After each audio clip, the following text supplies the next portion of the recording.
Prenons nos Bibles rapidement, on va lire les Écritures. Allons-y dans Deutéronome chapitre 8. Deutéronome chapitre 8.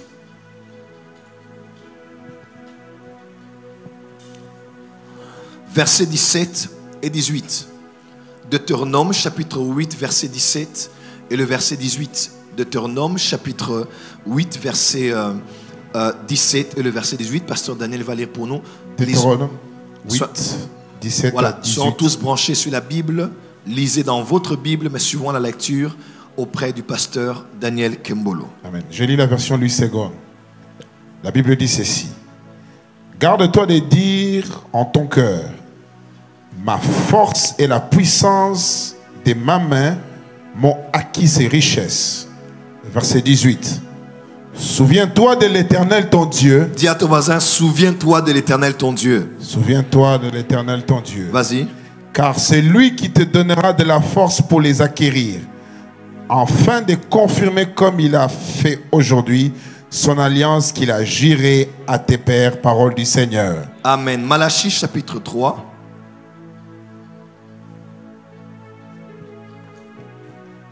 Il y a des gens qui sont allergiques au livre de Malachie. Quand ils entendent Malachie, il y a une lumière rouge qui clignote. Ting, ting, ting, ting, ting, ting. Malachie 3. Malachie 3. Merci Saint-Esprit.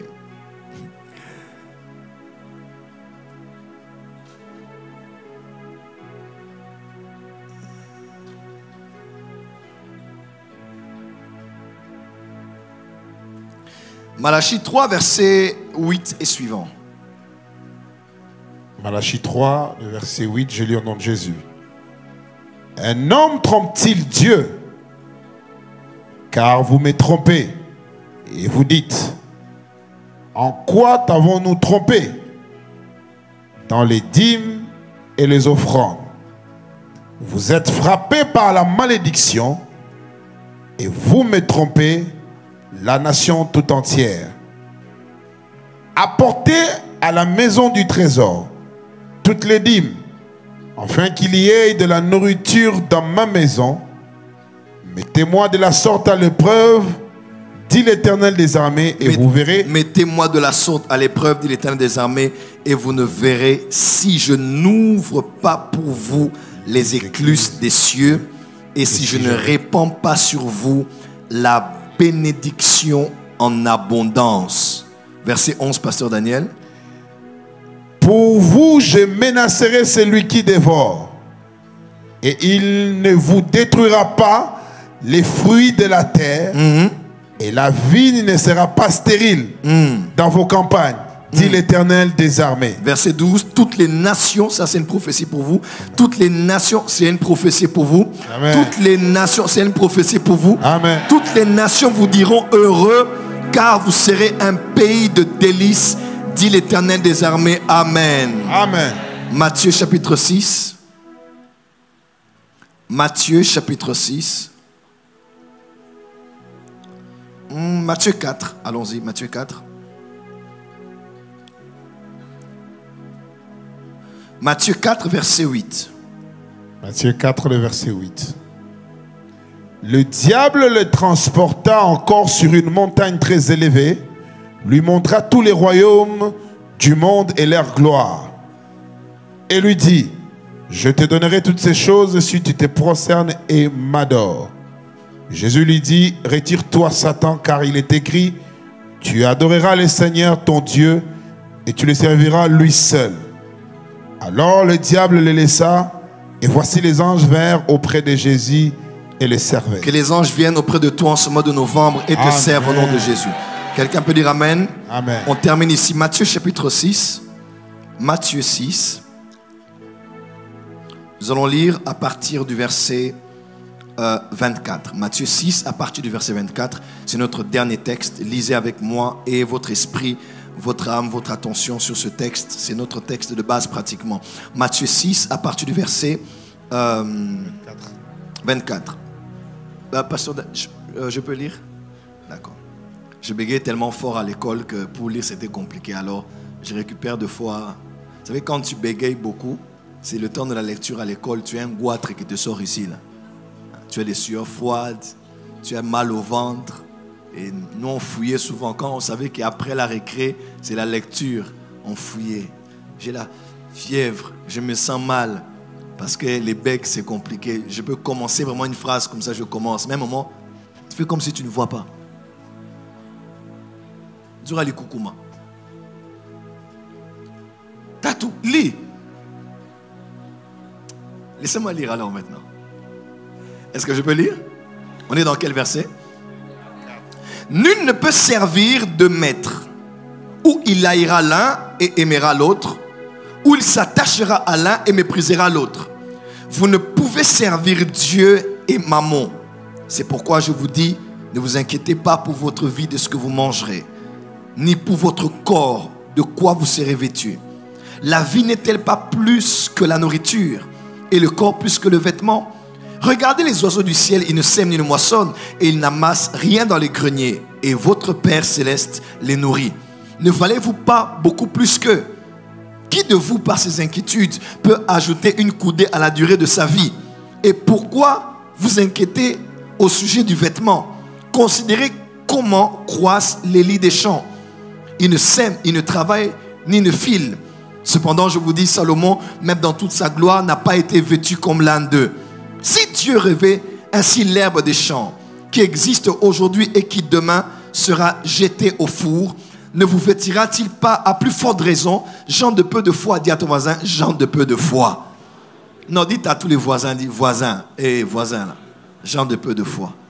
Arrête de t'inquiéter. 31, ne vous inquiétez donc point et ne dites pas, inquiétez c'est dedans, ne dites pas, que mangerons-nous, que boirons-nous, de quoi serons-nous vêtus? Car toutes ces choses, ce sont les païens qui les recherchent. Votre Père céleste sait que vous en avez besoin. 33, cherchez premièrement le royaume et la justice de Dieu, et toutes ces choses vous seront données par-dessus tout. Ne vous inquiétez donc pas du lendemain, car le lendemain aura soin de lui-même. À chaque jour suffit sa peine. Que Dieu bénisse sa parole. Mettez-vous s'il vous plaît, on acclame très fort pour le Seigneur. Je sais qu'on a des Bibles et des carnets en main, on peut acclamer mieux que ça pour le Seigneur Jésus. Alléluia. La spiritualité de l'argent. La spiritualité de l'argent. On s'est souvent posé la question, chers frères et sœurs de le Seigneur, pourquoi est-il si difficile pour les chrétiens, du moins pour une bonne partie des chrétiens, d'avoir de l'argent? Et surtout, d'avoir de l'argent après avoir prié. Il y a tellement de versets qui donnent la garantie que Dieu exauce les prières que nous faisons lorsque nous demandons. Un verset qui dit par exemple, demandez, vous sera donné. Cherchez, vous trouverez. Frappez, et l'on vous ouvrira. Car quiconque demande reçoit, quiconque cherche trouve, et on ouvre la porte à celui qui frappe. Tout ce que vous demanderez en priant, je le ferai. Tout ce que vous demanderez au Père en mon nom, je le ferai, afin que le Père soit glorifié par le Fils. Marc 11, versets 22 à 23. Tout ce que vous demanderez en priant, croyez que vous l'avez reçu et vous le verrez s'accomplir. 1 Jean dit même, il va plus loin en disant, nous avons produit cette assurance que si nous demandons quelque chose selon sa volonté, nous savons qu'il nous écoute. Et si nous savons qu'il nous écoute, nous savons que nous avons déjà la chose quelle qu'elle soit. Il y a tellement de versets qui nous donnent la garantie que si on demande quelque chose, Dieu va nous le donner. Quelqu'un croit en la prière ici? Est-ce que quelqu'un croit en la prière ici? Alors, la grande question qu'on se pose, lorsqu'on prie pour la guérison, afin que quelqu'un recouvre la santé, généralement on trouve la guérison. Lorsqu'on prie pour la sécurité, Dieu protège. Lorsqu'on prie pour le secours, Dieu est notre refuge. Il nous délivre du danger. Lorsqu'on prie pour une intervention divine, nous finissons par la voir. Mais bizarrement, lorsque nous prions pour l'argent, il y a quelque chose qui ne semble pas fonctionner. Cette prière est pratiquement à 100% des fois où on a prié. Je ne sais pas si quelqu'un peut dire ici, à plus de 20 fois, il a prié, il a eu l'argent qu'il a demandé au moment où il a reçu cela. Soyez honnête avec moi. Je répète, plus de 20 fois, pardon, 20%. plus de 20%, tu as prié. Tu as dit, Seigneur, cette semaine, j'ai besoin de tel montant et tu l'as eu. À chaque fois que tu as demandé. Alors, Dieu n'exauce-t-il pas les prières qu'on fait pour demander l'argent? N'est-ce pas, il n'avait-il pas dit tout ce que vous demanderez en priant? Alors, pourquoi il semble que la prière pour l'argent, la prière pour les richesses, la prière pour les biens matériaux, généralement, c'est des prières qui ne s'accomplissent pas. Je ne dis pas ici par la foi, je dis de manière honnête. Fais une statistique, fais une liste des prières que tu as eu à faire. Bizarrement, quand on prie pour avoir l'argent, soit ça vient après, soit ça vient de différentes manières, soit ça vient de façon voilée. Il y a quelqu'un qui a demandé à Dieu $3000 en 2 semaines. Au lieu qu'il reçoive 3000 comme ça, on lui donnait ici 500, là-bas 100, là-bas 200, là-bas 300. Là, on l'a payé une dette. Et puis, quand il lui prenait 100, là, il dépensait. 200, il dépensait. 500, il dépensait. Nyongo, il dépensait. Après, à la fin de 2 semaines, il dit, Seigneur, moi, je t'ai demandé 3000. Comment tu ne me donnes pas 3000? Dieu a dit, calme-toi. Big papier, comptabilité, c'est parti. On va faire les calculs. Allez, tu avais combien? 100. Et puis, descend. Et puis, il a réalisé qu'il avait 3000 exactement avant 2 semaines. Mais c'est venu de différentes manières. Dis à ton voisin, et si Dieu t'avait déjà exaucé? Regarde ton voisin du voisin. Et si Dieu t'avait déjà exaucé? Et pire encore, pasteur Daniel, là c'est au sujet de la demande. Quand on va maintenant dans le plan de combat spirituel, aïe, aïe, aïe, aïe, aïe, aïe, aïe, ça c'est même plus rapide. Parce que quand on exerce le nom de Jésus, au nom de Jésus, esprit de blocage lâche. Jésus avait dit dans Marc chapitre 16, verset 15, 16, 17, il a dit, voici les miracles qui accompagneront ceux qui ont cru en mon nom. En mon nom, ils chasseront les démons. Au nom de Jésus-Christ, Marie de nuit sort. Nakei, je parle. Esprit de femme de nuit sort, libère, pas, l'esprit part. Esprit de mort, libère ce corps. Nous allons tous prier. Bondela. Tout le monde prie.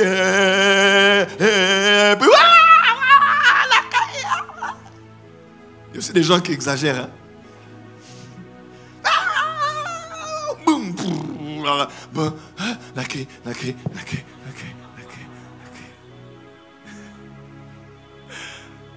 Et l'esprit est parti. Et bizarrement, tous les démons qu'on chasse, ils partent toujours.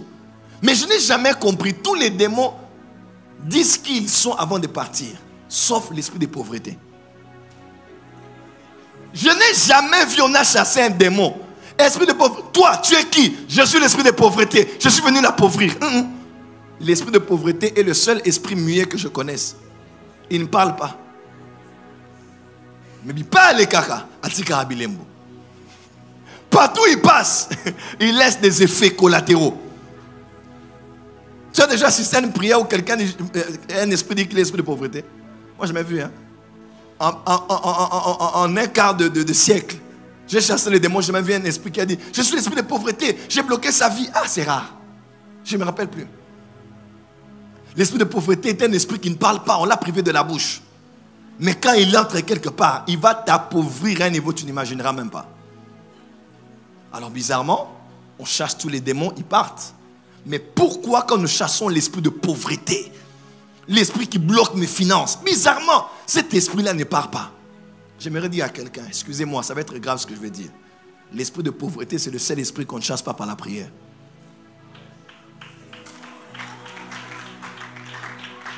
Dieu est le Tout-Puissant.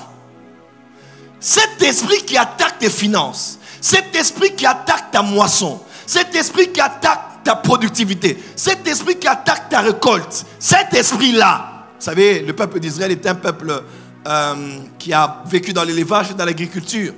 C'est un peuple qui a des champs. Vous allez lire le livre du prophète Joël, on parle du vin, on parle des sauterelles, on parle de toutes ces choses-là. C'est parce que c'est un peuple qui vivait de la pluie de l'arrière-saison et de la pluie de la première saison. Ils avaient aussi des périodes très pluvieuses comme ça.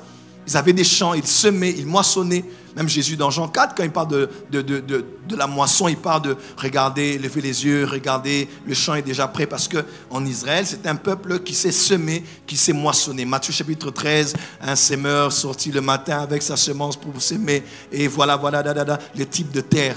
Jésus parle encore de Matthieu 13. Il parle encore de la parabole du champ et des voleurs qui sont venus, qui ont infiltré, livré, là où il y avait... Quelqu'un me suit? Parce que c'est un peuple qui connaît la moisson, qui connaît la semaille. Aujourd'hui, c'est peut-être pas la semaille. C'est peut-être là où tu vas investir ton argent. Tu es allé en Turquie, à Dubaï, tu es allé au Kenya, au Nigeria. Tu as fait des affaires, tu as investi. C'est un peu ça ta semence, ton investissement, le travail que tu fais. Et bizarrement, au lieu de t'attendre à une grande moisson, il y a comme un esprit qui vient toujours détruire. Tu as eu beaucoup d'argent, le capital est fini. Tu as un peu de bénéfices, bénéfice terminé. Il y avait une porte qui s'est ouverte, tu pouvais gagner beaucoup d'argent. Paf, quelqu'un d'autre prend le marché. Bizarrement, l'argent vient toujours jusqu'à ta porte. Mais quand tu ouvres la porte, quelqu'un d'autre était passé par là et il a pris. En ce mois de novembre, aucun montant ne passera devant toi pour aller dans les mains des autres.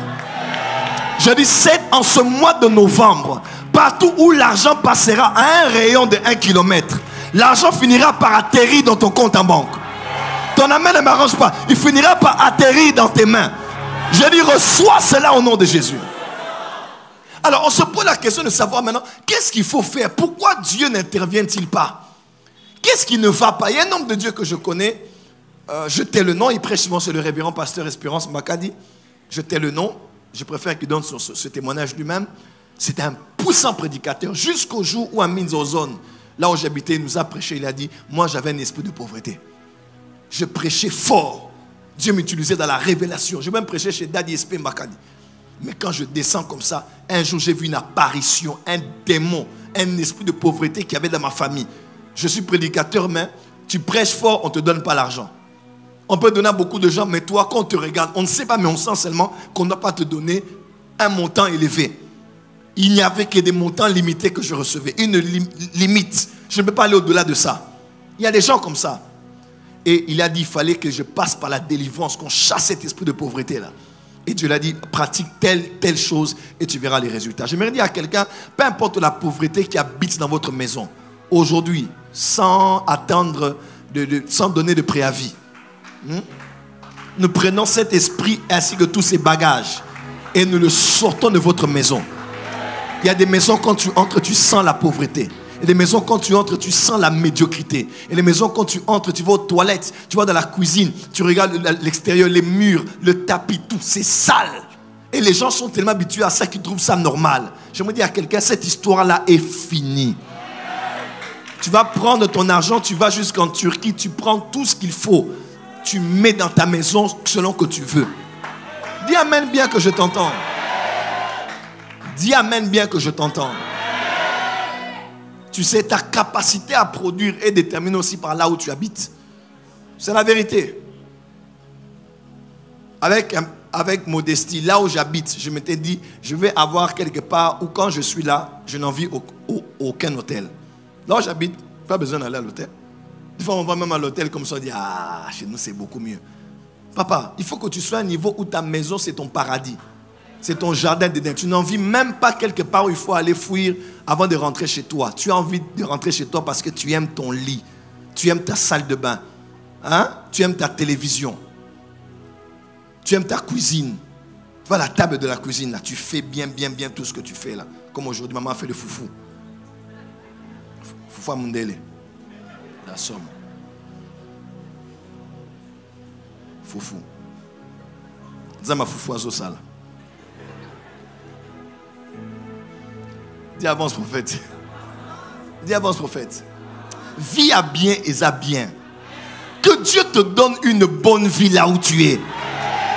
Même si tu n'en as pas encore beaucoup, mais le minimum là, que tu as ça, que tu es ça, que tes enfants n'envient pas les enfants d'autrui. Ah! Non, les enfants descendent du taxi, c'est compliqué, mais leurs amis descendent d'une belle voiture. À partir de ce mois de novembre là, tes enfants auront leur propre voiture. Dis amen bien. Dis amen bien.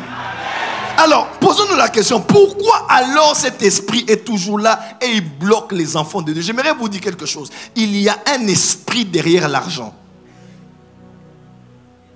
Il y a un esprit derrière l'argent. En fait, il y a beaucoup d'esprits. Mais l'esprit qui supervise tout ce qui a un lien avec l'argent, on l'appelle dans la Bible mammon. C'est ainsi que tu peux être là. Tu as de bons projets quand tu n'as pas d'argent. Hein. Mon père spirituel, 50 000.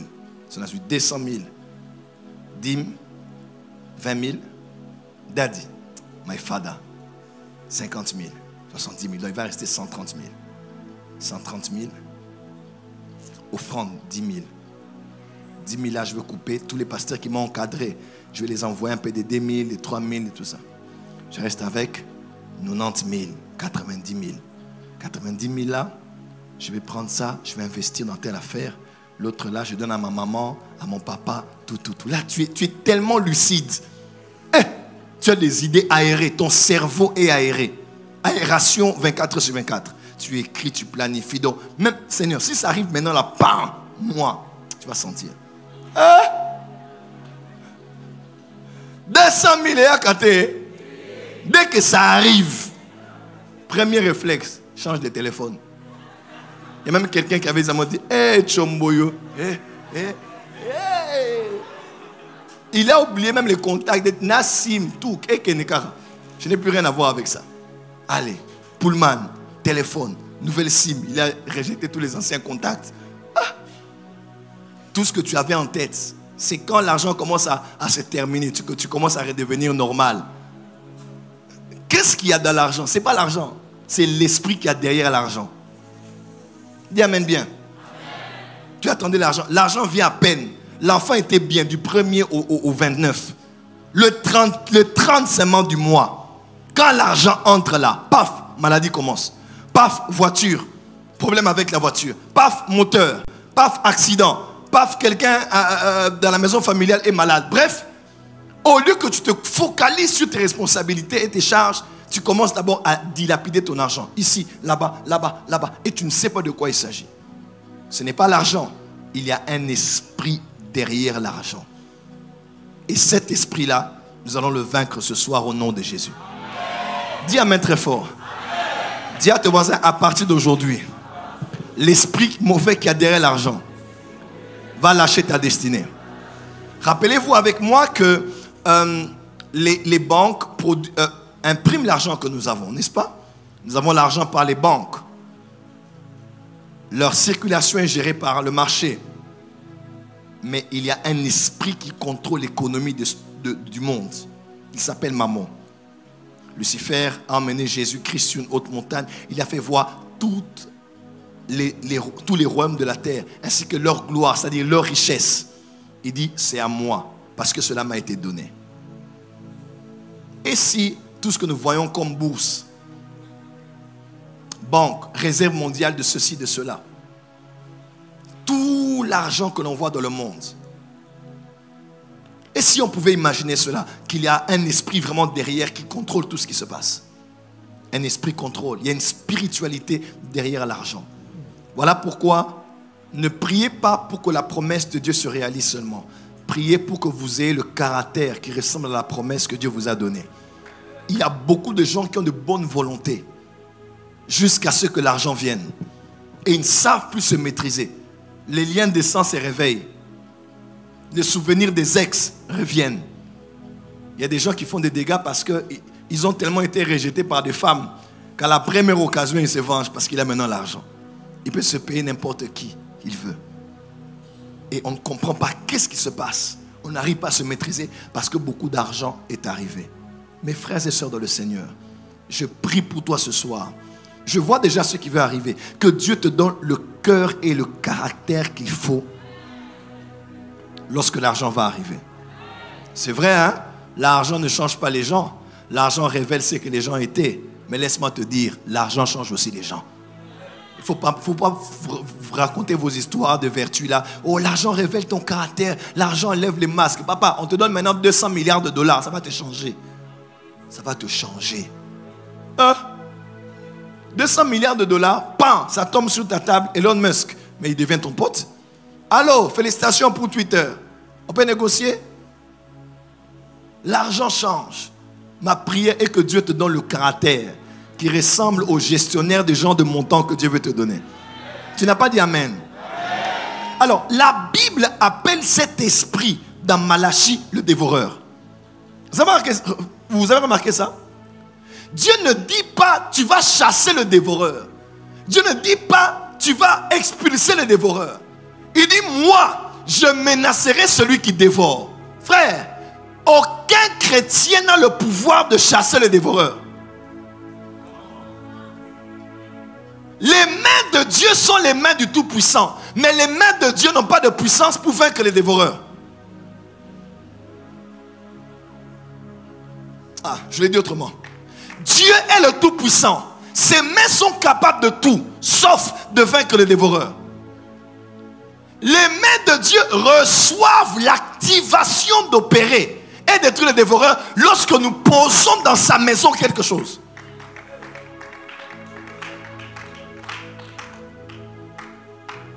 Tu n'as pas compris. Dieu est capable de vaincre le dévoreur, mais il ne peut le vaincre pour toi que de la mesure où il voit dans sa maison quelque chose que tu as apporté. C'est ce que tu apportes qui donne à Dieu la légitimité d'attaquer les dévoreurs.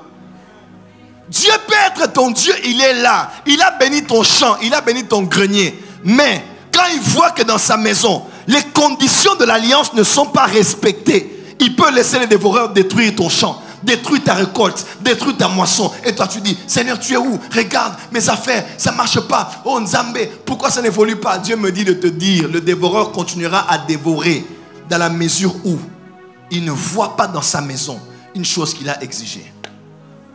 On peut avancer? Je répète cet exemple que j'aime beaucoup donner.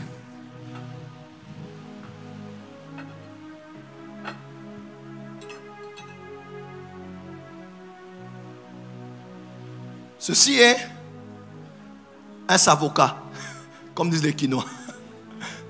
C'est quoi? Nini? Savoca. On mange avec quoi? On fait avec là. Avez-vous déjà goûté l'avocat que vous faites en pâte, vous mettez du sucre et du lait? Demain matin, il faut faire ça. Faites ça en mémoire de moi.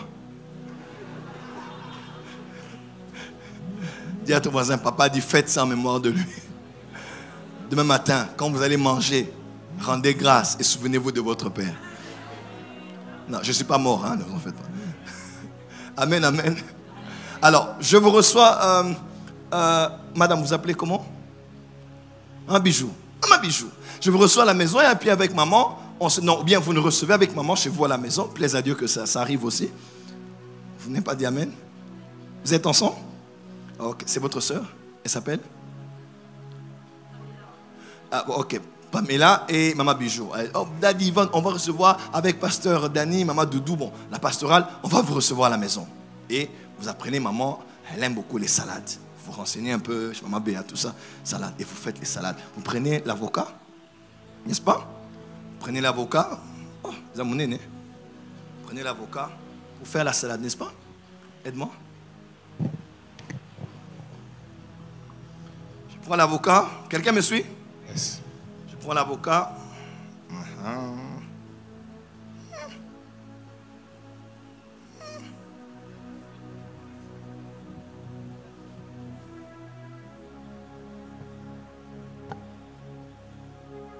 Ne m'en voulez pas. Hein? On va raboter date.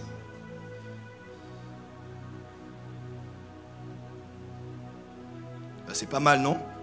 Ça va, non?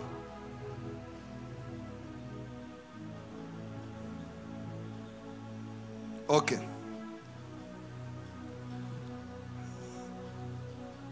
J'ai coupé mon avocat.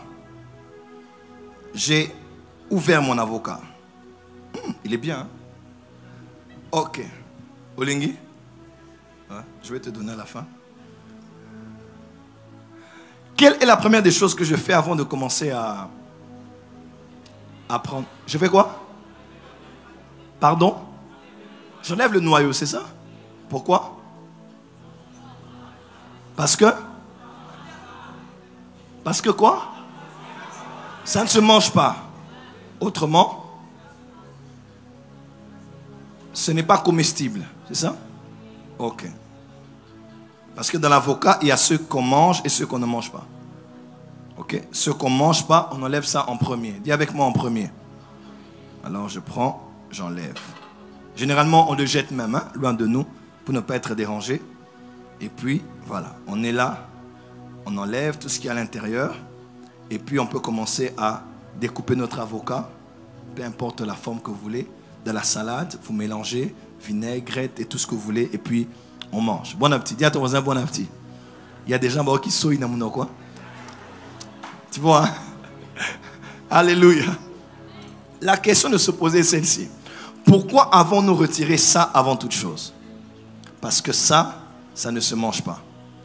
Dans l'avocat que j'ai, il y a une partie qu'on mange et une partie qu'on ne mange pas. Lorsque j'ouvre mon avocat, la première des choses que j'enlève et que je mets loin de la table de préparation, c'est le noyau. Pourquoi? Parce que je ne peux pas mélanger ce qui ne se mange pas avec ce qui se mange. Je vais avoir des problèmes de santé. Quelqu'un me suit? Et puis je sais que ça, je le mange maintenant. Mais ce noyau, je peux le prendre et le s'aimer. Parce que dans ce noyau, il y a un avocatier. Et dans l'avocatier, il y a des avocats.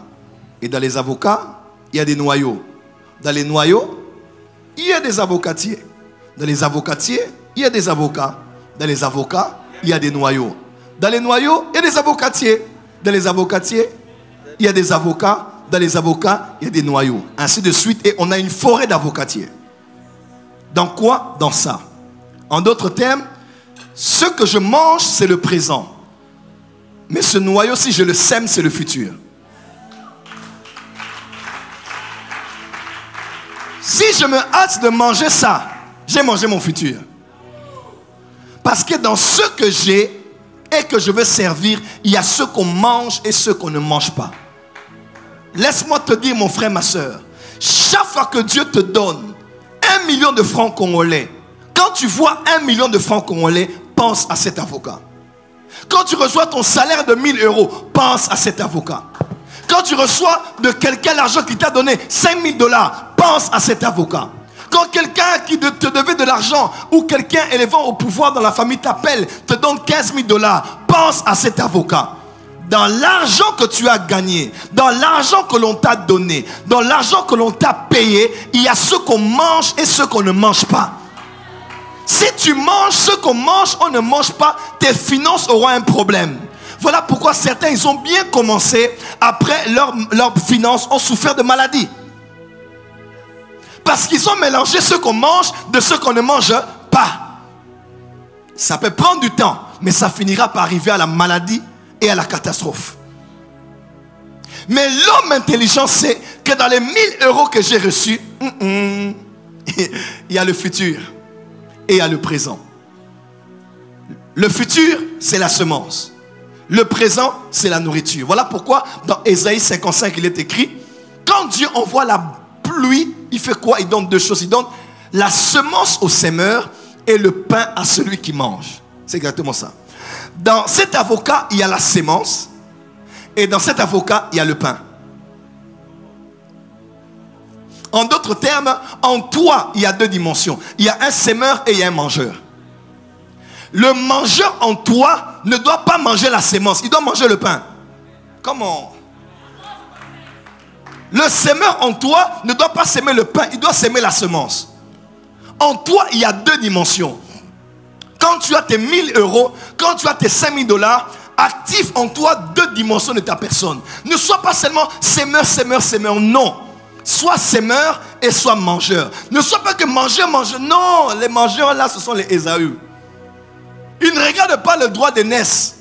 Pour lui, il a faim, il veut manger maintenant. Dis à ton voisin, le mangeur ne doit pas tout manger. On ne mange pas l'avocat avec la semence. Dis à ton voisin, le semeur en toi doit semer, car dans la semence, il y a ton futur. Acclame très fort là où tu es. Quelle est cette chose qu'on retire en premier après avoir perçu ce qu'on a perçu? Cette chose s'appelle la dîme. La toute première chose qu'on enlève Lorsque tu reçois 1 million de francs congolais, ça ne se discute pas, ça ne se réfléchit pas, ça ne se calcule pas. Dès que tu as seulement les 1 million de francs congolais, ouvre l'enveloppe, retire déjà, mais loin de toi, loin, mais loin de toi. Parce que la dîme, c'est comme un serpent, on ne laisse pas ça à la maison. Je vais déjà me dire, Daddy, moi je garde un peu les dîmes à la maison. La dîme que j'ai, c'est trop peu. Les 1000 francs, les 5000 francs, les $10, les $5 pour toi, mon père spirituel, pour la maison de Dieu, c'est trop peu.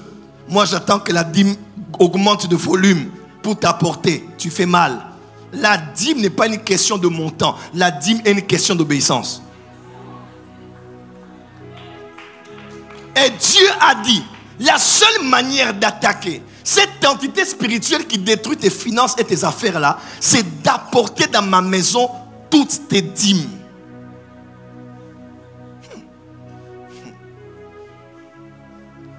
Dis à ton voisin, quelle est la dernière fois que tu as apporté ta dîme?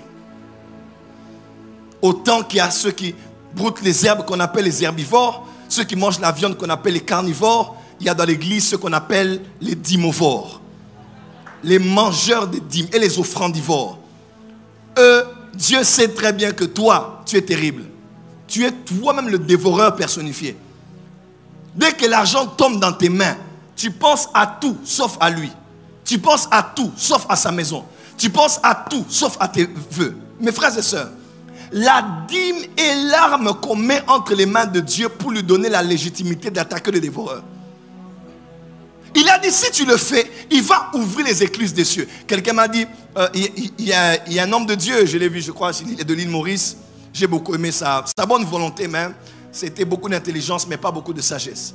Qui a dit, chaque fois qu'il y a un réveil, il n'y a pas eu les histoires d'argent. C'est faux? Chaque fois qu'il y a eu un ciel ouvert, il y a eu l'implication de l'argent. Oui. Soit en amont, soit en aval. Dieu a dit, il va ouvrir le ciel et il va libérer la bénédiction en abondance. Il y a un lien entre la bénédiction d'abondance, comment? Et le ciel ouvert. Connecté avec les dîmes. Dans Acte 2, le ciel était tellement ouvert, maintenant en aval, il n'y avait même pas d'indigents. Ils étaient tellement riches là, qu'aucun n'était indigent. Dis à ton voisin, qu'est-ce qu'il en est de la dîme? Non, regarde tous les voisins, les voisins, qu'est-ce qu'il en est de la dîme? Mes frères et sœurs, la dîme c'est comme l'arbre de la connaissance du bien et du mal. Si tu veux durer dans ton jardin d'Éden, n'y touche pas. Si tu veux durer dans ce travail, ne touche pas à ça. Si tu veux durer dans cette position, tu as de l'argent, ne touche pas à ça. Le jour où tu vas toucher, tu vas sortir de ce jardin. Oh, tu n'as pas dit amen. Là où Dieu t'a placé comme travail, c'est un jardin d'Éden. Tu seras là tant que tu respecteras ce seul arbre qu'on a dit de ne pas toucher. Dieu a dit, mangez le fruit de tous les arbres. Il n'y a pas de problème. Mais si vous touchez au fruit de cet arbre, je vous priverai de manger de tout le reste. Frère, Dieu dit, si tu touches à ça, il va te priver de manger tout ça. Voilà pourquoi ça ne se touche pas. Parce que ça, c'est la part de Dieu. Dis avec moi, ça, c'est la part de Dieu. Je riais celui qui disait, oh non, la dîme c'est une histoire de l'ancienne alliance. D'ailleurs, les pasteurs utilisent ça parce qu'ils ont besoin d'argent. Ils utilisent ça parce que ça c'est l'argent des fidèles. Ces jours-ci c'est devenu courant. Hein. Dès que tu postes, tu es bien habillé, l'argent est fidèle. Dès que tu as voyagé, tu as atterri, l'argent est fidèle. Dès que tu es dans une belle voiture, l'argent est fidèle. Oui. Est-ce que les fidèles sont là? J'ai le droit de manger votre argent. Acclamez bien, que les gens le voient là, que moi je mange bien. Je mange bien. C'est l'argent de mes fils et de mes filles. Si je sème en vous les biens spirituels, j'ai le droit de manger le bien matériel. Oh, c'est belle idée. Qu'ils entendent ça. Non, mais c'est ça, non? Amen, amen. Dis à ton voisin, la dîme, c'est l'arbre de la connaissance du bien et du mal. Dis à ton voisin, on n'y touche pas. Alors, il y a quelque chose de plus profond avec la dîme, qui est bien au-delà de la bénédiction. Mon frère, la dîme, c'est de l'adoration économique. La dîme, c'est l'adoration financière. Tu n'as pas entendu. Notre père Abraham, Genèse 14, lorsqu'il a la victoire sur plusieurs royaumes, il a des richesses avec lui. La première des choses qu'il fait, il rencontre Melchisédek. Il apporte avec lui la dîme de tout ce qui lui avait parlé de ça. Qui avait expliqué ça? La dîme ne vient pas de la loi. La dîme vient d'Abraham. Et Abraham a vécu avant Moïse. La dîme est venue d'Abraham. Mais Moïse est venu avec la loi qui a institutionnalisé la dîme. Mais la dîme n'a rien à voir avec Moïse. Et Jésus a dit, si vous êtes les fils d'Abraham, faites les œuvres d'Abraham, votre père. Et puisqu'Abraham a apporté la dîme de tout, nous sommes appelés à apporter la dîme de tout. La dîme a 3 dimensions. 1. La dîme est une arme de combat spirituel. Tu as compris? Parce que face aux dévoreurs, la légitimité que les anges ont de défendre tes affaires, c'est si on voit sur l'autel la dîme que tu apportes. Si tu n'apportes pas, il n'y a pas de légitimité qu'on puisse combattre pour toi, qu'on puisse vaincre pour toi, qu'on puisse protéger là où tu travailles. Quelqu'un m'entend? Deuxièmement, la dîme a une dimension, c'est de bénédiction. C'est-à-dire que quand je sème, finalement, je vais recevoir. Parce que c'est la semence. Elle m'apporte en abondance des bénédictions et des ouvertures. Mais la dîme est surtout et avant tout une adoration. Ça, c'est quelque chose qu'on doit comprendre. Pasteur Daniel, l'esprit qu'on appelle mammon. Mammon, quelqu'un peut dire avec moi mammon? Dans les anciennes civilisations, comme chez les Sumériens, les Babyloniens et les autres, mammon, chez les Chaldéens surtout, chez ceux de Canaan, mammon était l'esprit qu'on appelait Moloch. Ouais. C'était un esprit qui était à moitié animal, à moitié être humain, qui avait les mains ouvertes comme ça.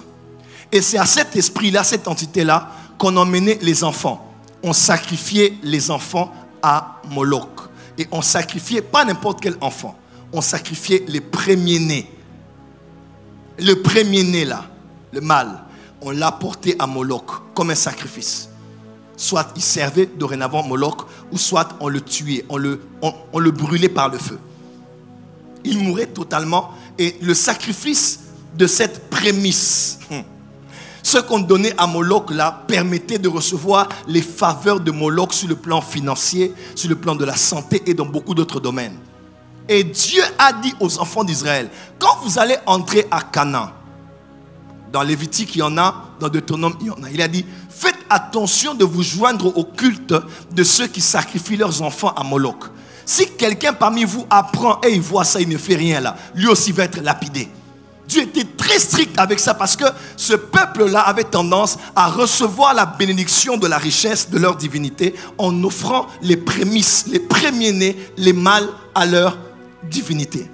Alors Dieu aussi a dit à ses enfants, Deutéronome chapitre 8 que le pasteur Daniel a lu, il a dit quand vous allez habiter de belles maisons, quand vous allez habiter les maisons que vous n'avez pas construites, ainsi de suite, Dieu dit, il a dit garde-toi de dire que c'est ma force et ma puissance qui m'ont donné ces richesses.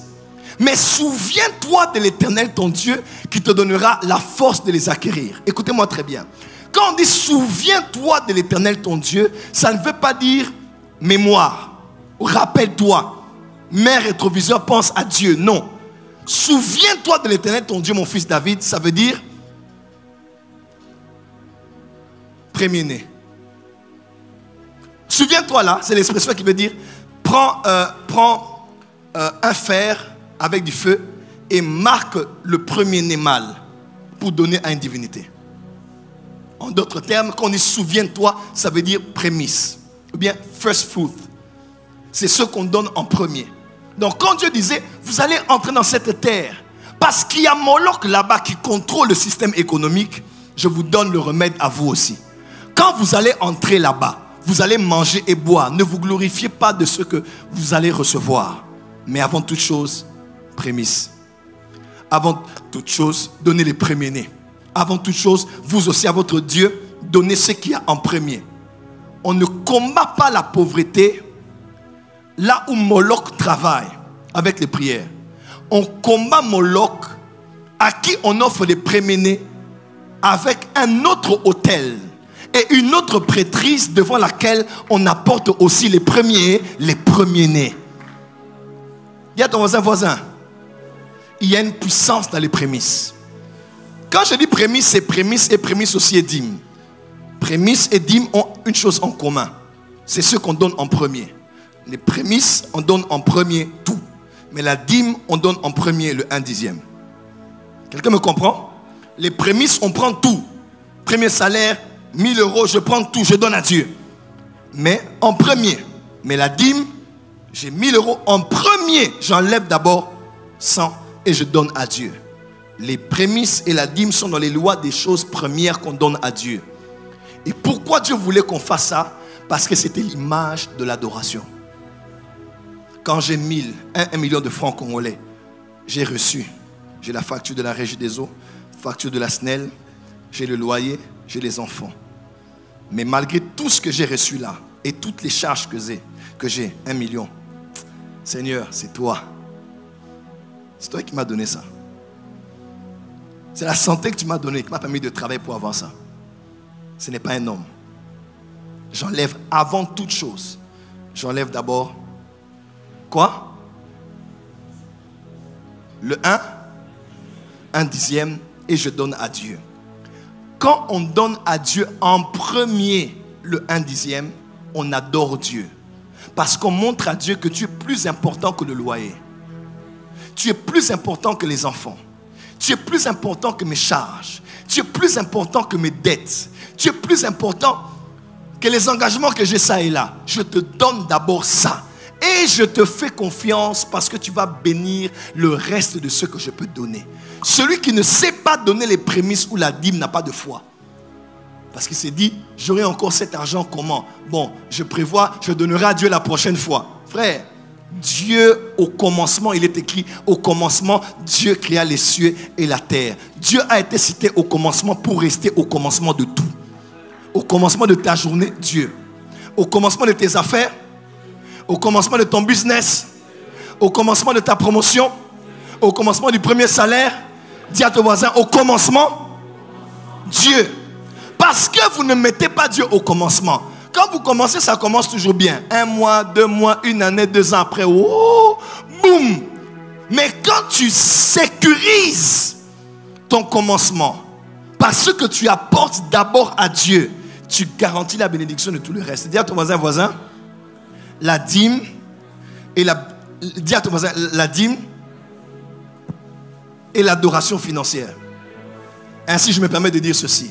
Tu n'es pas un vrai adorateur tant que ton argent n'a pas adoré Dieu par la dîme. Oui. Car là où est ton trésor, c'est là où sera ton cœur. C'est dans mon livre Maman, n'est-ce pas? Tu peux chanter, tu peux adorer. Mais tant que toi, tu ne sais pas donner à Dieu l'argent. Tu sais, quelqu'un peut t'aimer, mais ne te donne pas de l'argent. Hein? Quelqu'un peut te donner sa présence, mais pas son argent. Quelqu'un peut te donner un sourire, mais pas de l'argent.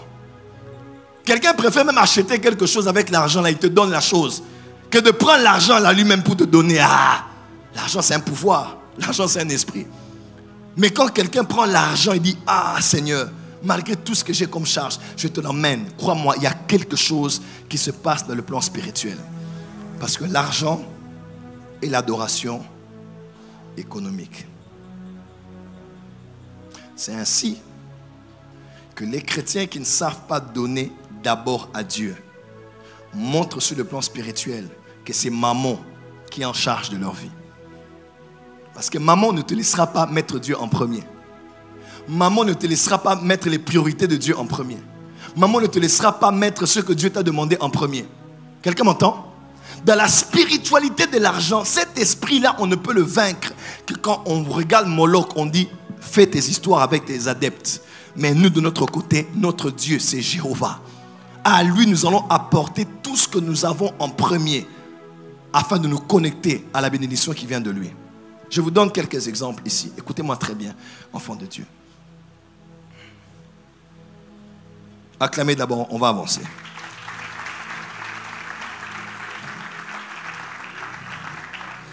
Dis à ton voisin, mets Dieu en premier. Encore, dis voisin, mets Dieu en premier. Écoutez quelques raisons que les gens donnent pour ne pas donner leur dîme, pasteur Danny. Première raison, je gagne trop peu pour donner la dîme. Ah papa, non, moi j'aime Dieu. Mais ces montants-là, Non, Dieu lui-même sait. Moi, quand j'aurai beaucoup, je donnerai. Je gagne trop peu. Laisse-moi te dire, celui qui est fidèle dans les petites choses sera fidèle dans les grandes choses. Si tu ne sais pas donner la dîme de $5, tu ne donneras jamais $500. Parce que, crois-moi, plus il y a l'argent, plus il y a des besoins. Plus il y a l'argent, plus il y a des charges. Dis amen bien. Donc ne pense pas que c'est quand tu auras les 50 millions là que tu pourras donner. D'ailleurs, ça va être plus difficile. Tu imagines que tu as 5 milliards de dollars, on te demande de donner au prophète Joël ta dîme. Ta dîme c'est combien? Combien? Combien? La dîme de combien? De 5 milliards. 500 millions de dollars. La dîme c'est combien? 500 millions. La dîme c'est combien? Est-ce que tu te vois vraiment apporter la dîme ici? 50 millions? Ah papa Tika. C'est là où les gens deviennent des tortues ninja. Il est face à une dîme qui est comme la pizza. Ça, je vais envoyer à l'église de la Borne. Ça, je vais envoyer à Philadelphie. Ça, je vais envoyer à la porte des cieux. Ça, je vais envoyer à la louange. Parce qu'il a l'impression que c'est un peu trop pour une seule église. C'est un peu trop pour une seule personne. Papa, ce n'est même pas l'église ou la personne. C'est une question d'alliance. La maison qui te nourrit, c'est la maison dans laquelle tu dois apporter ta dîme. Quelqu'un peut dire amen? On peut honorer un homme de Dieu qui nous a bénis, qui a prié pour nous. On peut le faire. Mais là où on te prend en charge, là où on prie pour toi, là où on te suit, là où on jeûne pour toi, là où on paye des prix pour toi, c'est là que tu dois honorer l'onction qui a travaillé. Je gagne trop peu. C'est compliqué que je donne autant. Quelqu'un d'autre va dire, je gagne beaucoup trop pour donner la dîme. Papa, c'est trop. Vous allez voir quelqu'un dire, Daddy, Europe dans la PC $500 000. À te moi. Appelle-moi. Pétage au salaire tout. 500 000. Comme il est là, c'est 500 000. Donc, il y a des gens qui sont compliqués. Toi, tu es fidèle, tu crois que tu vas être intègre avec 500 000 et plus. Mais tu crois que moi, ton pasteur, c'est moi qui vais rétrograder avec tes 500 000. Donc, toi, tu es plus spirituel que moi. Écoutez-moi. En matière d'argent, ne discutez pas quand il faut donner à Dieu ce qui lui revient. Ne doutez pas, n'hésitez pas, ne calculez pas. Si tu calcules trop avec Dieu, il calculera beaucoup pour toi. Parce qu'on te mesurera avec la mesure que tu te sers pour mesurer. Mais quand des fois tu peux être sacrificiel et dire non, mon Dieu mérite ça. Je prends et je donne à mon Dieu. Ce que tu fais à Dieu, il le fera aussi pour toi. Dis amen très fort. Quelqu'un va dire, autre raison, les autres réussissent. Payent-ils tous la dîme? Pourquoi le devrais-je? Prophète, non, moi je suis obligé de donner la dîme. Mon amie là, elle fait sa vie. Elle paye la dîme? Non, mais elle prospère, non? Regarde mes amis qui sont là. Ils n'ont pas d'argent? Papa, arrêtez de nous faire la maman ici. Ils réussissent, ils ne donnent pas la dîme. Pourquoi moi je dois donner? Laisse-moi te dire, les lois qui fonctionnent en RDC ne fonctionnent pas forcément en Zambie. Comparaison n'est pas raison. Vous êtes dans deux nations différentes. La nation dans laquelle tu es a des lois. Si eux ils ont l'argent parce qu'ils vivent comme ils veulent vivre, toi depuis que tu es en Christ, tu es soumis à des lois, à une législation, à des lois spirituelles. Et ton Dieu sera plus dur avec toi parce que celui à qui on a beaucoup donné, on demandera beaucoup. Dieu sera très... Donc ne te compare pas aux autres. Hein? Ils ont l'argent, est-ce qu'ils payent la dîme? Pourquoi moi je dois donner? Papa, toi tu es sous une autre loi. Respecte les lois que Dieu a placées. Sinon, quand eux vont monter, toi tu vas tomber. Et tu vas commencer à dire comment les païens réussissent et nous on ne réussit pas. Parce que tu te compares aux mauvaises personnes. Autre raison. Dieu est trop riche, il n'a pas besoin de ma dîme. Dieu a tout. Papa, si Dieu veut agir dans cette église, il va agir. Tu n'as pas besoin de donner. Dieu peut me faire que quelqu'un dorme cette nuit, qui se réveille, qu'il achète la parcelle de l'église, $2 millions. 2 millions cette nuit. Pourquoi moi je dois donner? Donner à Dieu est un privilège. Il est trop riche. Mais c'est une grâce d'apporter dans sa maison. C'est une grâce de donner à Dieu. Quelqu'un peut dire amen? Autre raison, les pasteurs utilisent nos dîmes pour s'enrichir et leurs intérêts personnels. Quand tu vois quelqu'un qui te répète ça tout le temps, c'est quelqu'un qui veut que tu sois maudit. Ça doit être clair dans votre esprit. Je dis, ça doit être clair dans votre esprit. Je vous donne un petit exemple. Dieu m'est témoin, pasteur Daniel est là, l'équipe de finances est là. Si on doit calculer l'argent qui entre dans cette église, seulement pour l'argent qui entre dans cette église, même moi je n'ai pas de salaire. Ça ne peut même pas payer ma maison par mois. Quelqu'un me suit? Tout ce qu'on a ici, pasteur Daniel qui est là, et moi, et nous tous qui sommes là, on a décidé, on n'a pas fait une loi, mais nous tous ici nous savons que tout ce que nous avons, nous mettons ça dans la maison de Dieu. Donc quelqu'un qui va être là, il va dire, on a enrichi le prophète Joël Francis parce qu'à la porte des cieux, on lui donne l'argent. Vous ne connaissez pas.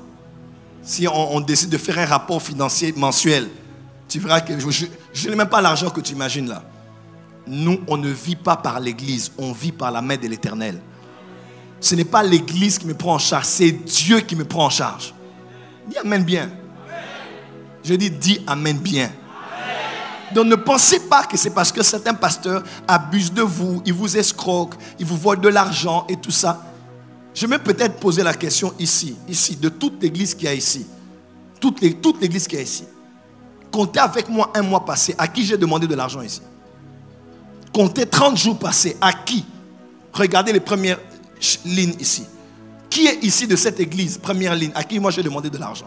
Non, mais j'ai déjà demandé de l'argent. Le prince des Bandales, j'ai demandé de l'argent. Mon fils, de l'argent. Pasteur Daniel, j'ai déjà demandé de l'argent. Prenons seulement les 1 mois passés. Je t'ai demandé de l'argent. Donne-moi $50, donne-moi 100, donne-moi 1000. Papa David, j'ai demandé de l'argent. Prophète Gracien, je t'ai déjà demandé de l'argent. Dans les 1 mois passé. Prenons 1 mois. Parce que si je commence à aller plus loin, je vais choquer les gens. Pourquoi? On ne demande pas. On ne s'enrichit pas par l'argent des fidèles. Kinshasa actuellement est difficile. Il n'y a pas d'argent. Je vous dis la vérité. Pendant Covid, on a eu beaucoup d'argent. Parce qu'en fait, ce n'est pas l'homme qui donne l'argent, c'est Dieu qui pourvoit son œuvre. Quel est ce fidèle qui est ici à l'église? Il est déjà venu dans mon bureau. Je l'ai fait asseoir, je l'ai dit, à part pasteur Dani, pour l'argent emprunté, c'était à la veille de mon voyage. Qui est ici de cette église que j'ai fait asseoir? J'ai dit, aide-moi avec $5000. Qui? Lève la main et je laisse le micro. Je suis plus pasteur de cette église. Qui ici, dans cette église, va lever la main et dire, papa, prophète, je m'ai déjà fait asseoir, il m'a demandé $5000, ou 3000, ou 2000. Levez les mains, levez les mains. Vous voyez? Nous ne vivons pas, quand les gens disent, non, les prophètes là, ils s'enrichissent avec l'argent des églises, avec l'argent. Papa, vous ne savez pas, nous aimons Dieu. On ne sert pas Dieu pour l'argent. Si c'était pour l'argent, moi, j'allais avoir des voitures ici. Avec humilité, il y a des gens qui me cherchent pour me donner de l'argent. Il y a des recoupements politiques qui me cherchent actuellement pour me donner de l'argent. Il y a des femmes qui veulent que je sorte avec elles, qui ont l'argent. Si c'est pour l'argent, mais j'aurai l'argent? Non, il y a des choses qu'il faut qu'on dise la vérité. Mais on ne veut pas parce qu'on a décidé d'être intègre avec Dieu et de dire, Seigneur, tu vas me bénir. Je ne veux pas que quelqu'un dise, Nane na pesakie, Nane na salakie. Il y a des gens à qui on a remis ce qu'ils nous avaient donné. On a remis ça. Pourquoi? Pour ne pas que quelqu'un dise, c'est moi qui ai donné ce qu'il a. Beaucoup de gens savent ça ici.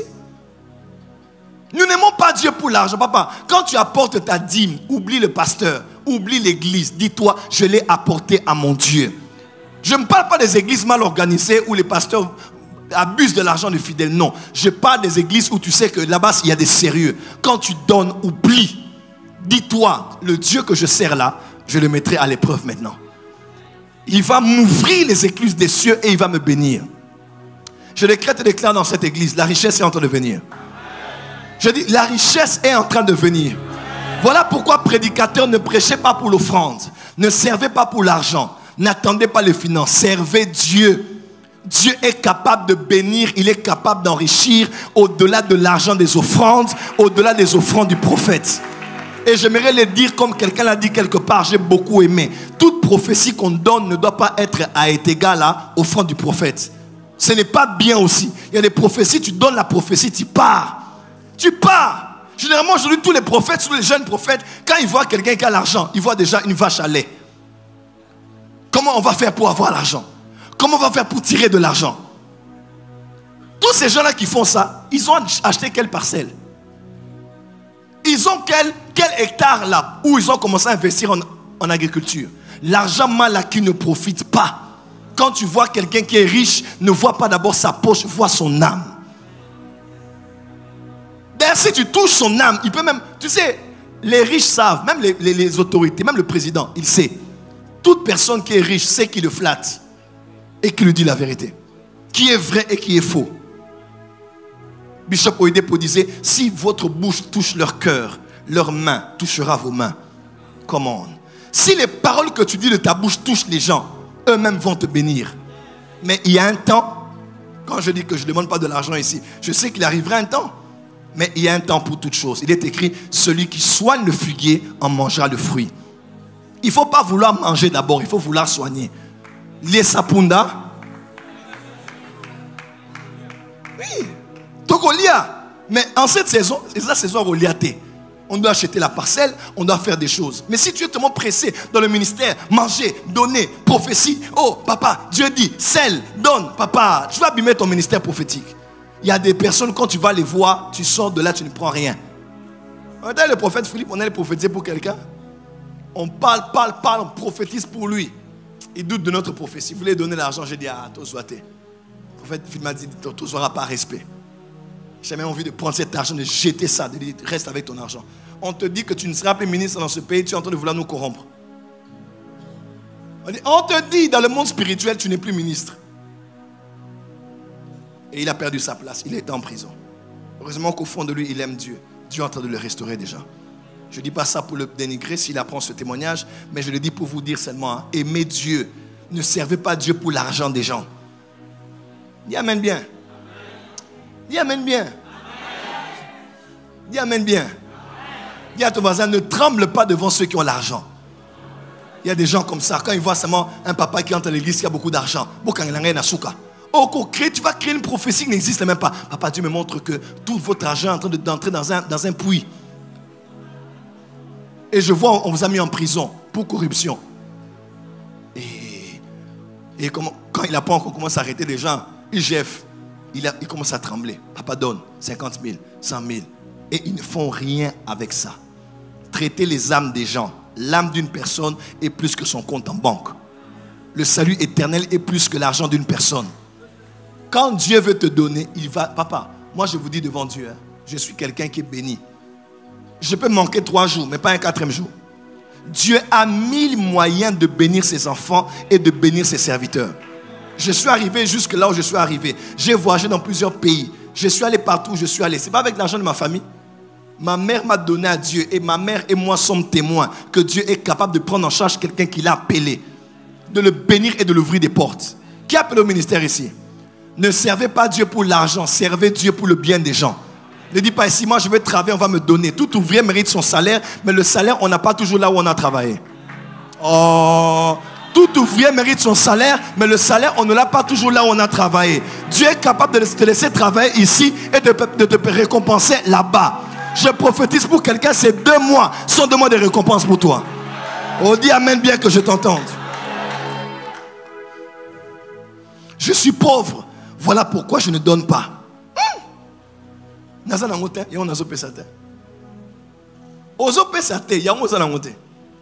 C'est ça en fait. Ce n'est pas que tu es pauvre, voilà pourquoi tu ne donnes pas. Non, c'est parce que tu ne donnes pas que tu es pauvre. Vous avez compris cette phrase? J'ai trop de dettes à payer cette fois-ci. Je ne saurais pas donner ma dîme. Papa, la part de Dieu avant toute chose. Dieu est capable d'annuler tes dettes si tu apprends à lui donner sa part. J'ai trop de charges, de factures et de responsabilités. Pour le moment, je ne saurais pas donner ma dîme. J'ai donné la dernière fois. Je donnerai prochainement. Il y a des gens qui sont champions en ce qu'ils avaient fait pour Dieu. Je disais tout à l'heure quand on parlait de la restauration de la prière. Maman Doudou était avec moi. Il y a des gens qui sont comme ça. Ils ont baissé en vie de prière et ils sont les champions pour dire, moi, je ne sais pas comme vous là, vous priez un peu. Moi dans ma vie, 98-99, j'ai beaucoup prié. J'ai des stocks de prières. Na samela ming. Na samela rabu. Na beta ba prière na compte na ngai. Zama za capable azwa na ba compte na ba prière. Attends la samela ressuscité et ce salé là siko. Qui t'a dit que tes prières sont toujours dans le stock? Peut-être que Dieu a déjà fini ça pour utiliser ça pour sauver quelqu'un d'autre. Ce n'est pas la prière d'hier qui compte, c'est la prière d'aujourd'hui. Ce n'est pas la dîme d'hier qui compte, c'est la dîme d'aujourd'hui. La puissance de la dîme n'est pas dans l'application, mais dans la constance dans son application. Ce n'est pas je donne, il y a des gens qui donnent la dîme, ils sont fidèles, mais circonstanciellement. Janvier, quand janvier, tout le monde est frais là pour voir la main de Dieu durant l'année. Il est fidèle, même 100 francs il va donner. Quand on arrive à février, mars, avril, ses projets de l'année, il a oublié. Son zèle est parti et sa constance a disparu. Dis à ton voisin, la constance dans la pratique de la dîme. Je suis une veuve, je ne saurais pas donner ma dîme. Je n'ai pas de travail, je ne peux pas encore payer ma dîme. Je ne sais même pas où donner ma dîme. Je ne la donnerai donc pas. Papa, on donne la dîme où? À l'église, sur internet, à l'homme qui a prophétisé.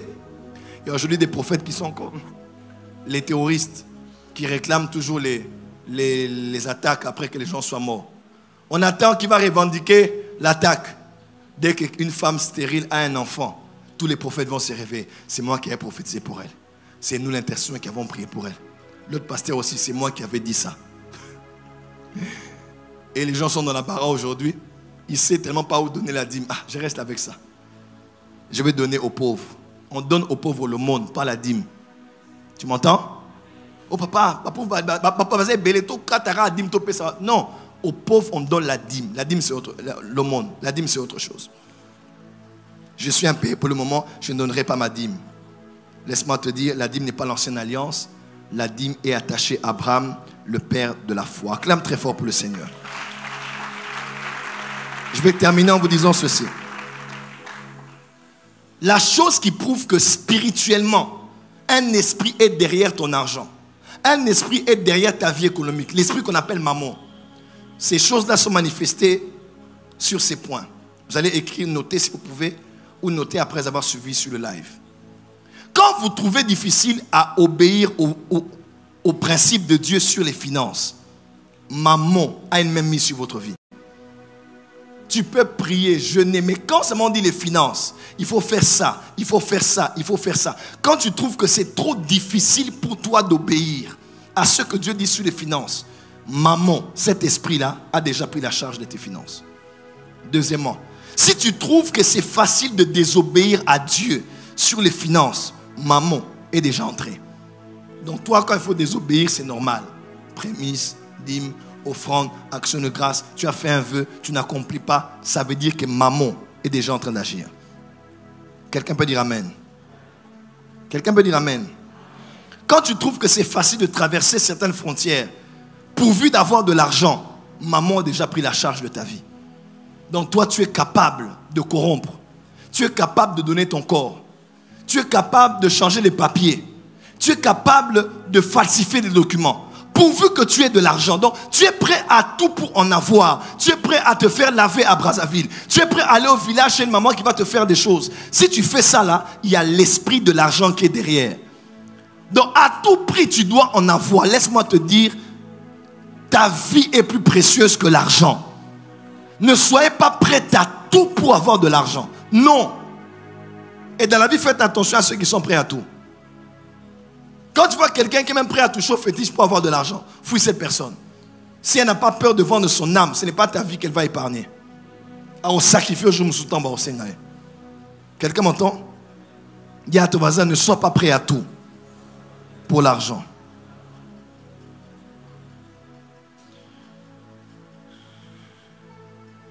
Autre chose. Si ce qui te motive avant de faire quelque chose, c'est d'abord de l'argent, maman est là. Il y a des choses qu'on ne fait pas en attendant que l'argent soit là. Il y a des choses qu'on fait parce qu'on est passionné de le faire. Il y a des choses qu'on fait parce qu'on a l'appel de le faire. Il y a des choses qu'on fait parce qu'on sait que demain ça va produire. Mais on le fait à l'aise. L'argent est important, mais l'argent ne doit pas conditionner nos actions. Non. L'argent est très important, mais l'argent ne doit pas être... Je vais prêcher, on va me donner combien? Papa, cette phrase-là commence à nous détruire.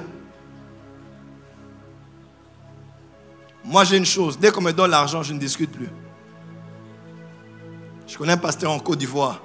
Il était venu prêcher chez un de mes amis. Quand il a fini de prêcher, devant lui, hein, on a donné l'enveloppe, il a pris, il a ouvert, il a compté. Il dit, oh, un peu comme ça, pourquoi? Rajoute. Bon, je respecte les écoles des gens. Moi, je suis de l'école du pasteur Roland. Moi, je suis d'une autre école. Moi, je ne connais pas ces choses-là. Tu donnes, je vais rendre grâce à Dieu. Et je sais que lui-même, il va souffrir parce qu'il ne connaît pas les principes. Moi, quand je reçois les gens, je sais honorer les gens. Quelqu'un m'entend? Tout le monde sait que quand on prêche à la porte des cieux, en tout cas, les orateurs d'Anouka savent. Okay? Quand tu prêches à la porte des cieux, tu es content. Parce qu'on sait le faire. Mais si on va chez les gens qui ne savent pas le faire, s'ils font plus, gloire à Dieu. S'ils ne font pas aussi, c'est bon. Parce que j'ai appris que quand on commence à murmurer, on brise la récompense. On peut te donner ton salaire, mais la récompense, tu vas la perdre. Dis à ton voisin, ne conditionne pas tout à cause de l'argent. J'ai 5 minutes et je vais terminer. Lorsque l'argent est ton maître, là où tu es, maman a le contrôle de ta vie. Maman. Lorsque l'argent devient ton Dieu, laisse-moi vous dire, beaucoup de gens qui viennent chez nous, moi j'ai la grâce de prier pour des gens qui ont des grandes positions élevées aujourd'hui dans le pays. Mais je n'ai pas beaucoup la grâce de voir ces gens revenir pour être reconnaissants. Je n'ai pas beaucoup de gens.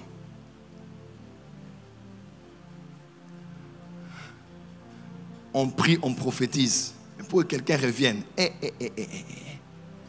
vous allez vous voir quelquefois dans un dîner. Ah, Daddy, Naolukayo. Vous avez un numéro au Karawana? Commence à faire comme s'il est intéressé. Il a fui. La bouche qui prophétise, c'est la bouche qui doit manger.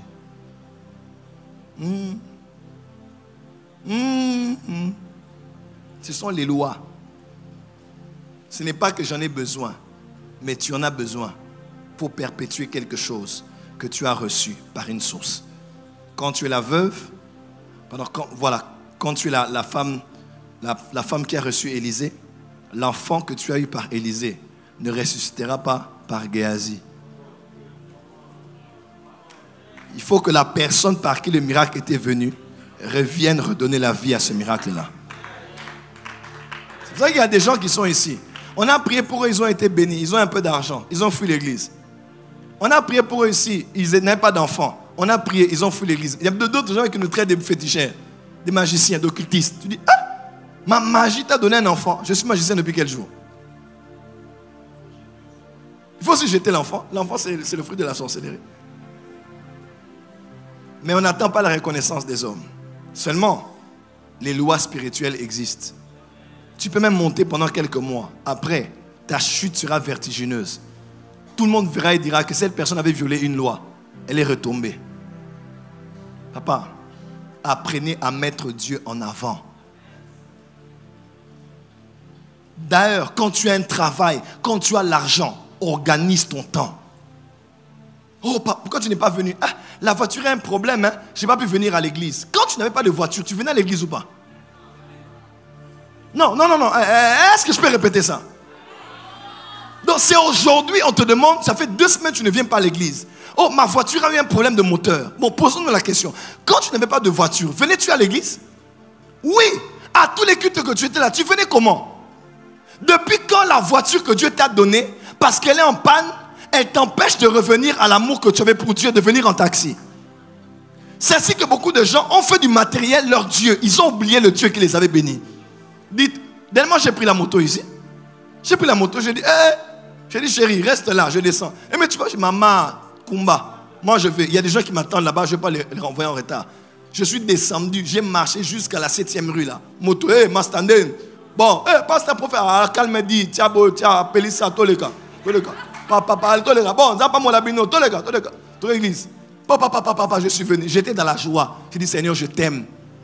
Tu es mon Dieu, tu es mon roi. Même en moto, je vais aller prêcher les gens à la porte des cieux. Dis amen bien. Dis amen bien. Dis amen bien. Il y a des gens, tu es béni ici. On t'a prophétisé ici. Quand tu montes maintenant, tu vas chercher une église à votre niveau. Dans l'église, là, il y a beaucoup de ministres. Dans l'église, là, la première dame est déjà venue. Dans cette église, là, derrière, il y a ça. Cette église, là, c'est bien, mais il fait chaud, tu sais, puis vous débordez un peu. Ah! C'est le débordement qui a fait qu'on chassait les démons de ta vie. Tu tombais là, les chaises s'est cassé. C'est maintenant tu penses, oh, dis amen bien. Tant que ça n'aura pas ce débordement, on va sentir. Comme dans le niveau, non, tu sais le protocole d'État, tu sais les manières de la déontologie. C'est vrai qu'il faut respecter le temps. Mais des fois, les gens ne sont pas reconnaissants. Les kimanguistes font leur culte du matin au soir. Ils sont des millionnaires, ils ont beaucoup d'argent, ils sont dans la pharmaceutique, ils sont dans l'agroalimentaire, mais ils sont là. Ils vont chanter, ils vont donner. Ils font 15 à 20 offrandes par jour. Mais nous, on est là, tu commences à faire comme si, alors que tu n'as encore rien. Même le chef de l'État, tu ne l'as jamais vu.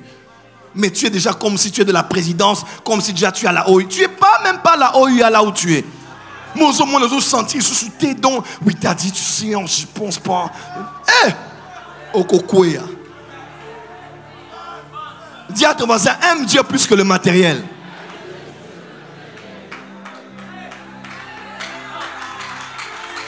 Quand tu n'avais pas, tu étais humble. Hein? Oh papa, oh my daddy, papa, bénis-moi papa. Ah! Maintenant tu as eu. Bonjour homme de Dieu.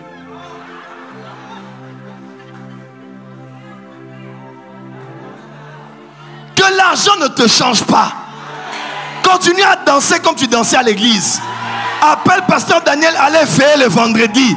Reste humble, reste serviable, reste pur, reste un enfant. Je dis reste un enfant, reste un enfant. On a un président du pays qui se met à genoux. Notre président se met à genoux devant Dieu. Et toi, et toi, et toi. Notre chef de l'État, quand il y a un culte, il se lève de sa chaise, il acclame. Toi sur ta chaise en plastique là, des $15 la rouge, on te dit lève-toi.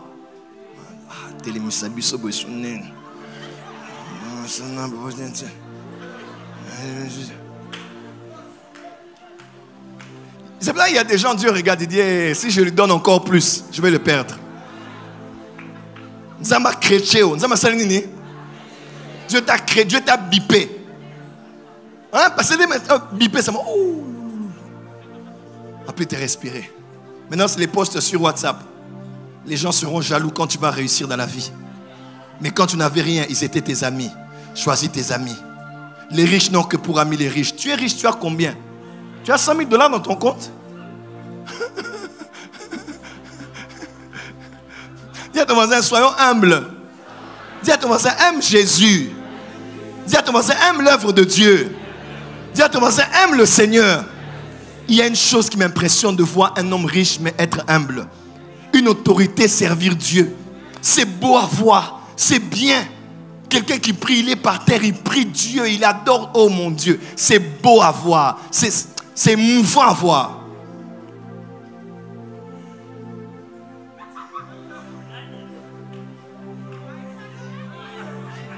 Avec ton petit ventre là de foufou que tu manges.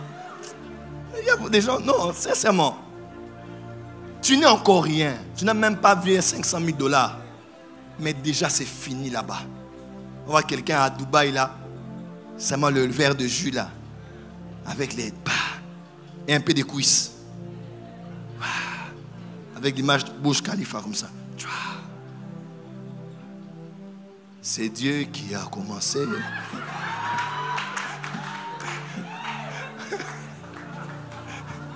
C'est toi qui as. Yono Bani Mabe. C'est pas Dieu. Dis à ton voisin, aimons Dieu plus que tout. Je vais terminer ici. Dis avec moi, j'aime Jésus. Dis encore, j'aime Jésus. Dis à ton voisin, c'est Jésus ou rien. Dis à ton voisin, c'est Jésus ou personne. Dis à ton voisin, c'est Jésus ou personne. Ma prière pour vous, parce que je vois que l'argent arrive, je clôture ce séminaire en vous disant que personne ne vous change. Que rien ne vous change. Restez humble, restez simple, restez amoureux de Dieu. Aimez les pauvres, aimez les faibles. Saluez tout le monde. Je vous dis saluez même les pauvres, même les gens du coin du quartier, les grands-mères, les mamans, les pauvres, les enfants sales là. Arrêtez, vous saluez-les. Ne portez pas que les bébés qui ont des pampers, portez les enfants que les miyoyo. Soyez gentils avec tout le monde, n'ayez pas de favoritisme. Soyez bons, la vie est très bizarre. Les gens qui ont gagné après une année, ils ont tout perdu. Mais ceux qui ont été bien avec les gens, même quand ils ont perdu, les gens ont dit Nzambe, salela ilisusu. Parce que nous, on a vécu l'argent de sa grandeur. Ma prière est que Dieu te donne le caractère compatible à ton élévation. Que Dieu te donne le caractère compatible à ta nouvelle position. Que tu continues à aimer Dieu. Écoutez-moi. Pasteur Espérance m'a donné le témoignage dernièrement de Général Tango Fort. Il venait d'acheter une nouvelle voiture. Et il l'a emmené chez son père spirituel pour faire la dédicace. Je me suis posé la question, si Tango Fort amène sa voiture pour qu'on fasse la dédicace, la dernière fois que j'ai vu quelqu'un qui est venu avec la voiture qu'on dédicace, c'était quand? La dernière fois que j'ai vu quelqu'un qui a ouvert un magasin, il a dit, avant toute chose, mon père spirituel doit mettre les pieds et faire les libations. C'était quand? Et quand j'ai vu ça, j'ai dit, voilà pourquoi cet homme-là, il continue à monter. Pas les fétiches. Il croit en l'ange attaché à l'autel. Il s'est donné, il s'est sémé, il a quelque chose, papa sanctifie ça. Quel est le jour où on a dédié ce que tu as? Quel est le jour où on a consacré ce que tu as fait à Dieu? Dieu c'est toujours en deuxième. L'homme de Dieu c'est toujours en deuxième. Et vous commencez à chercher quelques petits prophètes à côté là qui vont commencer à vous aider. La vie est bizarre, frère. Les lois spirituelles, elles existent. Quand vous les violez, vous allez vivre les conséquences. Quand vous obéissez, c'est pour votre propre bien. Je dis c'est pour votre propre bien. Dieu t'aime, mais il y a des lois qu'il a établies. Il y a une puissance dans la dédicace. Quelqu'un m'entend? Il y a une puissance dans la consécration. Il y a des choses, on doit les présenter devant Dieu par quelqu'un avant que la chose ne puisse prospérer. Sinon, tu peux même monter 1 année, 2 ans, 3 ans, et puis tu perds tout et tout. Quand je vois un homme comme ça, je me dis, ah, il vient à l'église, il se met à genoux, il prie. Général Tango Fort, je dis, ah, il y a des enfants de Dieu encore comme ça. Mais toi, tu as quoi par rapport à lui? Même petite chose, petite chose, petite chose.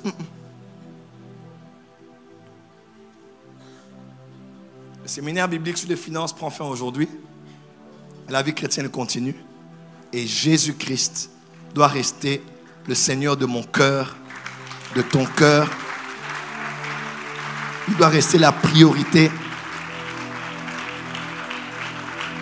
Ne dis pas, oh dimanche matin, j'ai la flemme, je vais faire une séance de squash ou de tennis à l'hôtel Pullman. Tu as oublié, tu venais ici. Maintenant tu vas suivre la télé, Canal+. Maintenant tu vas aller jouer au tennis ou faire la piscine. Souviens-toi de l'Éternel ton Dieu. Souviens-toi de l'Éternel ton Dieu. Des fois Dieu nous élève. Il nous élève seulement comme ça, pouf, c'est fini. On oublie les bonnes habitudes. On ne change pas l'équipe qui gagne. Les choses qui t'ont fait monter sont les choses qui vont te maintenir. Le mal maintenant, nous quand on monte, on cherche de nouvelles stratégies, de nouveaux principes pour se maintenir. Si c'est la prière qui t'a élevé, continue à prier dans l'élévation.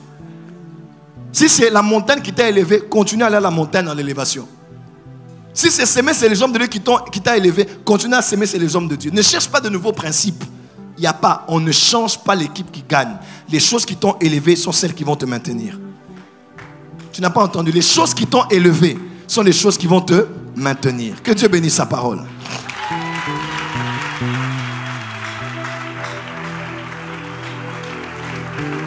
Cet esprit est vaincu. Je dis, cet esprit est vaincu quand nous adorons Dieu avec la dîme. Quand nous adorons Dieu avec ce qu'on donne. Ne discutez même pas pour 1 dixième. Oh, Balika, 1 dixième Nabiso. Et si je te lisais Galates 6:6?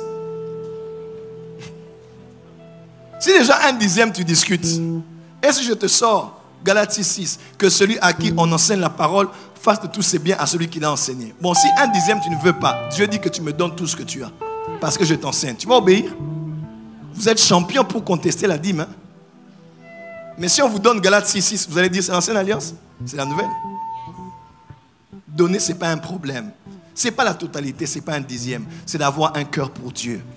Quand le cœur est pour Dieu, 10% c'est rien. 10% même c'est la fondation. Je connais des gens qui donnent 30% à Dieu. D'autres 40% à Dieu. Oh, comment? Balance la main de Jésus. Nous t'aimons, Seigneur. Toutes les familles qui ont mené leur offrande de l'alliance, ils vont avancer.